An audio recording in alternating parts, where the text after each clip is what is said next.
Okey, sekarang nak ajar 80mm dengan 58mm printer macam mana download driver. So step 1, mesti mau sambung siap printer dengan PC dulu. So sudah connect USB cable. Lepas tu step 2, on printer. Printer mesti mau bagi dia on lah. Sudah on, lepas tu kalau you guna 80mm, saya send 80 lah. Kalau you guna 58, saya send 58 lah.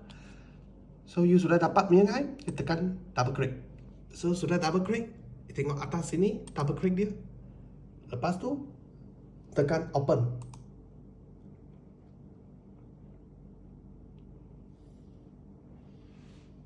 Okay, so sudah open. Tengok ini. Double click dia. Lepas tu next, lagi satu kali next, lagi satu kali next. Okay, 2 kali sudah successful. So you tengok sini, add printer successful. Post 58 post 80 printer, tekan OK. Lepas tu macam mana check yang sudah successful? You boleh tekan ini search.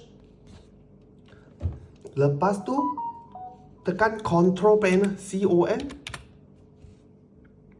Tekan masuk sini. Lepas tu masuk bagi device and printer.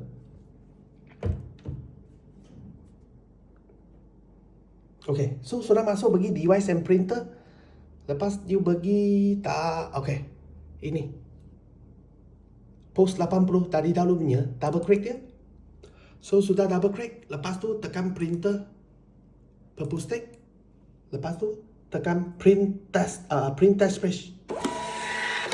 Okay, ini macam download driver sahaja.